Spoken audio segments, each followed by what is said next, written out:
What I'm about to show you is the shift in marketing from 2025 all the way through 2030 for membership-based businesses like gyms, fitness centers, pickleball studios, kids programs.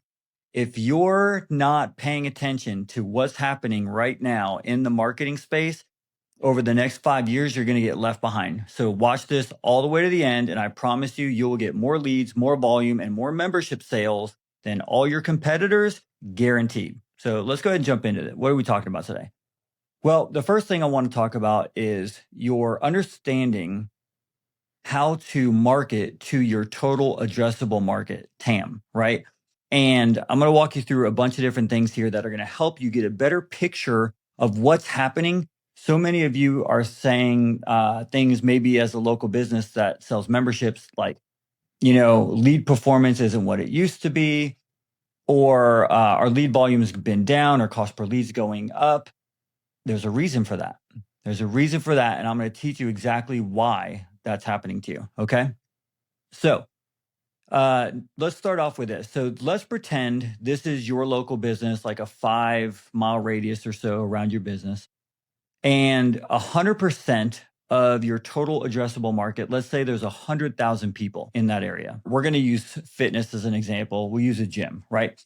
So with fitness as the example of a gym, statistically, anywhere between 18 to 23% of a total area, total addressable market will have some sort of gym or fitness-based membership, right?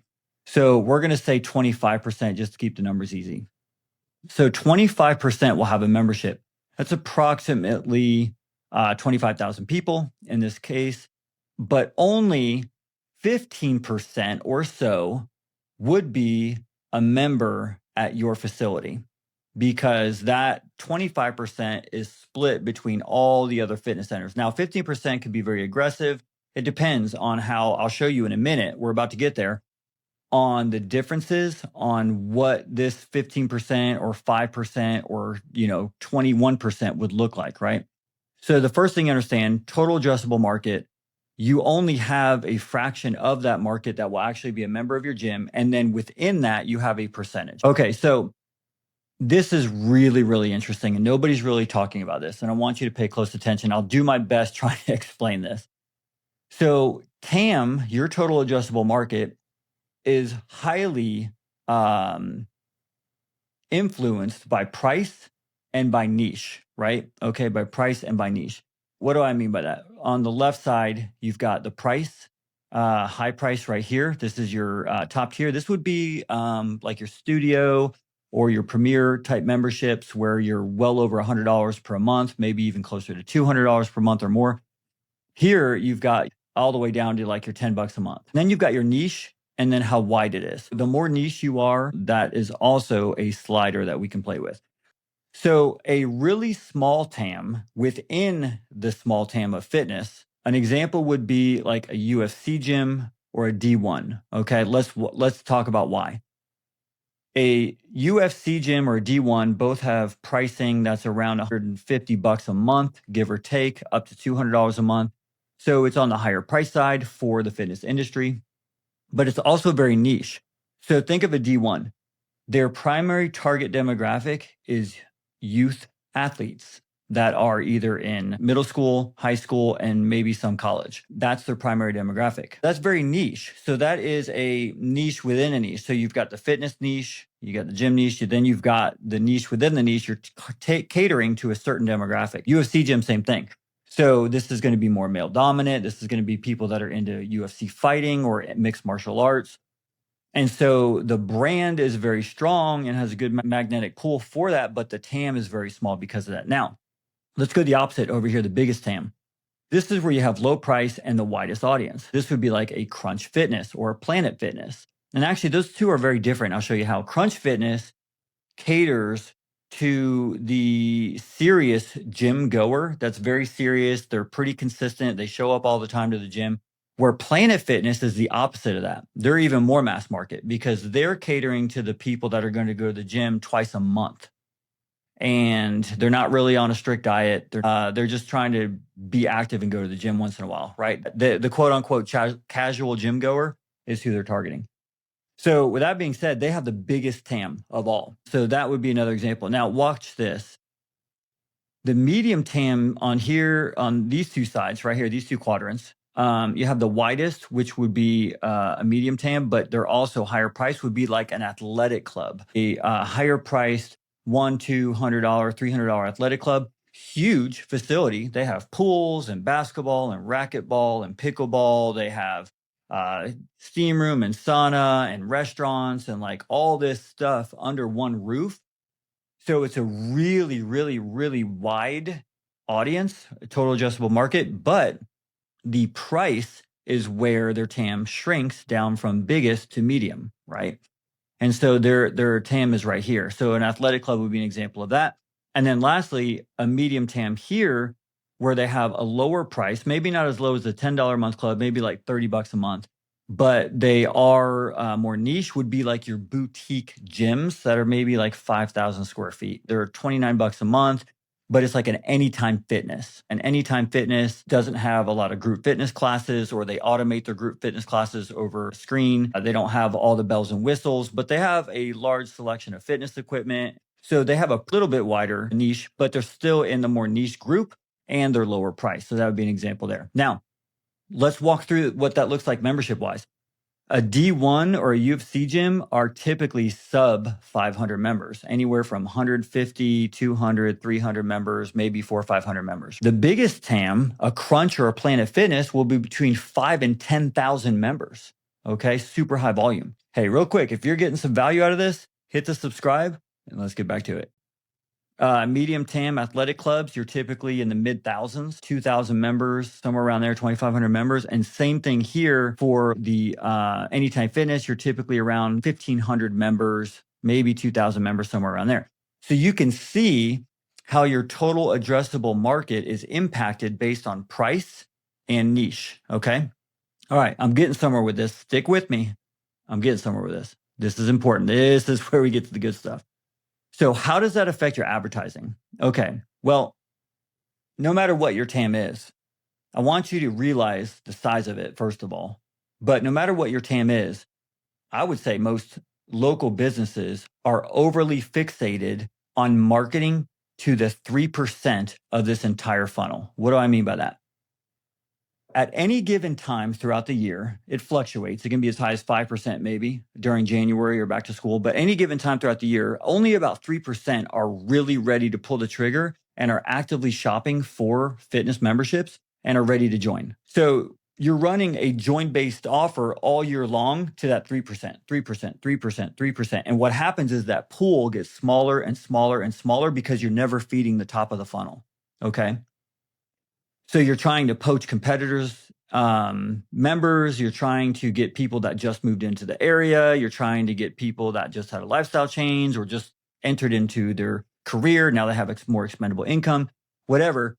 You're catering to that market. And so that's why over time, when you run a pre-sale, what you're getting like 15% TAM, it's huge. And then it shrinks over time. So what happens is you're running what's called a join-based offer, which is a bigger ask. So the join-based offer would be like, hey, 50% off or, $1 enrollment or join now and no enrollment or something like that. But it's a join-based offer. It's a big ask. Okay. Next tier up to expand the size of your marketing audience would be to offer something free. So if you have a 1-day trial, great. That's fine. It works. If you have a 7-day trial, maybe a 10 or a 14-day trial, Pickler right now is doing a full 30 days. A lot of big box gyms will do a full 30 days. That trial, the bigger it is, the bigger this gets right here, and it expands and it raises the bar on this number and puts more people in that audience. Why? Because there's lower friction and it's less of an ask. Then the next level would be free plus season. So there are seasons when enrollment's higher. Everybody, if you own a fitness business, you know this. Back to school, January timeframes, you're swimming with the current during that time. And so you have higher enrollment periods. So free plus that, you get the highest enrollment. So you're not in that 3% if you're doing that free. Now, what I'm about to show you is going to be the unlock for you. Okay, this is really important. For long-term success, the biggest area of opportunity right now over the next 5 years where people are dropping the ball left and right, nobody's really doing it well or doing it at all, is this section here to increase top of funnel awareness and to get people to drop through. So eventually they buy your join based offer 3%. This is where education happens. This is where branding happens. And this is where you have a lower, simpler, easier next step for someone to take, like a lead magnet. What would be a good example of this? Let's say that you are a wellness studio that does recovery and you offer modalities like ice bath and contrast therapy and compression and red light therapy and all that kind of stuff. Let's say you do that for a living and you have that business. Well, that top of the funnel, this area right here, what that would look like would be having short form and mixes of long form content on YouTube, for example, and short form all over all social platforms, would be education-based content with a great hook that talks about, hey, if you're struggling with back pain, did you know that ice bath can do 1, 2, 3? Or I'm going to share 3 things an ice bath can do for you to help you with lower back pain. Number 1, reduce inflammation, and then have some B-roll and the science behind that. And then 2, it could be something along the lines of increased circulation to the area. Let's say you ran 10 of those videos and one really pops off. The one video that really pops off organically, you put ad spend behind that video. And when you put ad spend behind that video, you're filling your top of funnel. In fact, in that video, you could have a call to action in the first comment or like a DM me. Hey, if you're interested in learning more how to alleviate back pain using contrast therapy, we have this 1-page checklist. We'll send it to you. Just drop a DM, back pain. Or you can have them fill out their email or whatever, and then you can start nurturing that lead. What happens is you're getting this pool of people that are filling the top of funnel because you have a low ask, you're building brand, you're building equity, brand equity for your local business, and it's opening up your total addressable market that wasn't even there before, right? And you're starting to warm leads up that were never going to be warm. They were never going to be warm unless you warm them up. You're opening this pool. So let's walk through number 4, which is the ask, which is what I was alluding to just a second ago. A small ask is at the top of the funnel, which is like that lead magnet. And a big ask is getting them to join. I want you to think about this for a second from the customer or the member standpoint. When you're asking somebody to join your fitness facility, what are you really asking? In your mind, you're thinking, they're going to feel better. They're going to look better. They're going to have a great time. They're going to really enjoy the space. They're going to love it, love it, love it, love it, love it. But what you're not thinking about is their perspective. They're busy.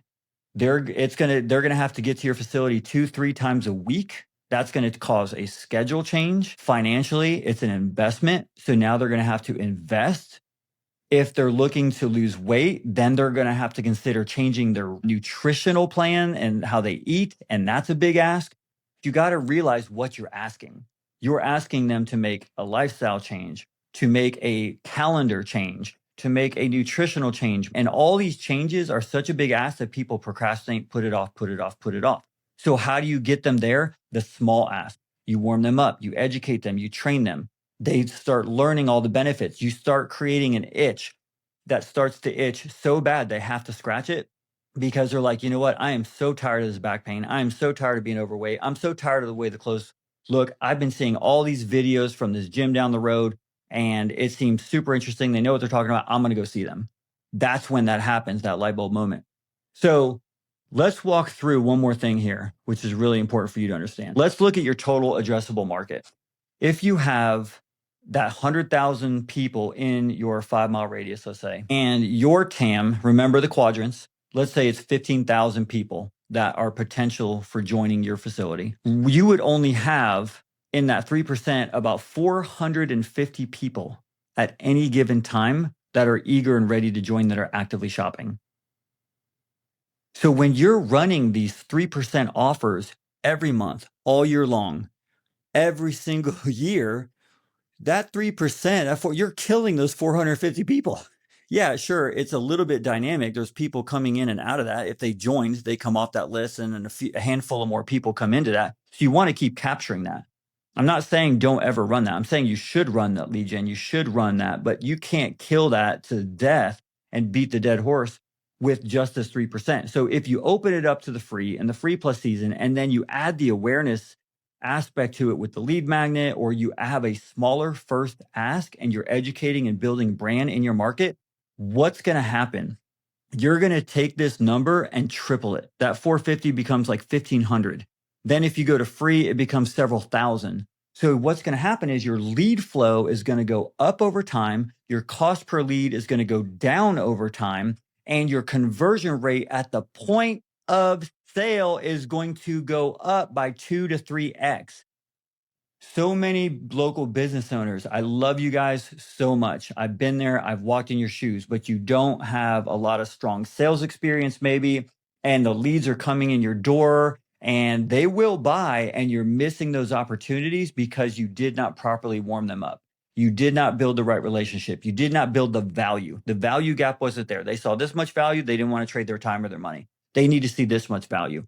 So what happens is if you run this awareness, this brand on top of funnel, on top of your lead gen, what's going to happen is you're going to warm them up so much, it's almost going to be like referrals coming in the door. Everybody knows, everybody loves a referral. They come in, they take a quick look around, they sign up. Same principle. The conversions go up even if you don't have a strong sales team because they're warmed up. They've already kind of decided they want to join. They've already made the decision they want to move forward. It's not like a cold lead coming in just to kind of dip their toes in the water and see if this is going to be something that's interesting to them or not, which takes a lot more sales and finesse and visualization of a better future and painting that picture, right? So the takeaway is this. Over the next 3 to 5 years, the businesses that start doing this at the local level will have much greater success by building their local brand and by creating awareness and having a smaller first ask and filling that top of funnel this way instead of spending all their budgets at the bottom 3% who are just ready to buy. Okay. You will outshine every single competitor. I'll leave you with this. There's different ways you can do that. This does not mean that only 2 months of the year you're running that 3%. You want to cycle your offers, you want to repackage your offers and things like that. But what this does mean is that the budget that you have, so if you have a $75 a day budget to make things simple, then you would put maybe $25 towards bottom of funnel, maybe $25 a day towards middle of funnel where you have the free offer, and then you would put $25 a day towards top of funnel, creating that brand, that awareness. And so you can get people to move through your funnel over time. Make sense?